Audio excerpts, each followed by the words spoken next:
পৰা জঁপিয়াইছিলে সেই অভিজ্ঞতাটোৰ কথা অকণ ভালকে ক'ব নেকি? তেতিয়া মই আচলতে জুবিন গাৰ্গ বুলি ভবা নাই নিজকে, তেতিয়া মই কৰ্ণেল গোস্বামী বুলি ভাবিলো নিজকে। কৰ্ণেল গোস্বামী চব কৰিব পাৰে আচলতে। আৰু জাপটো মৰাৰ আগলৈকে চবৰে ভয়টো লাগি থাকে।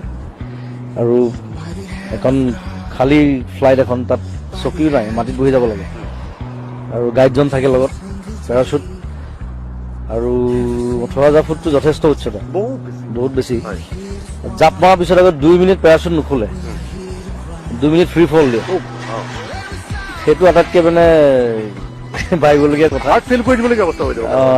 সেইকাৰণে আগতে সোধে আৰু বন চাইন কৰিব লাগে যে মৰিলেও তেওঁলোকৰ একো গাত একো দুখ নাথাকে, বা হাৰ্ট ফেইল হওক, যি হওক, বেমাৰ চেমাৰ আছে নেকি সোধে, হাৰ্টৰ প্ৰব্লেম BPCB আছে নেকি সোধে। আৰু কিন্তু তেওঁলোক এক্সপাৰ্ট মানুহ আৰু বৰ ধুনীয়াকৈ শিকাই দিয়ে।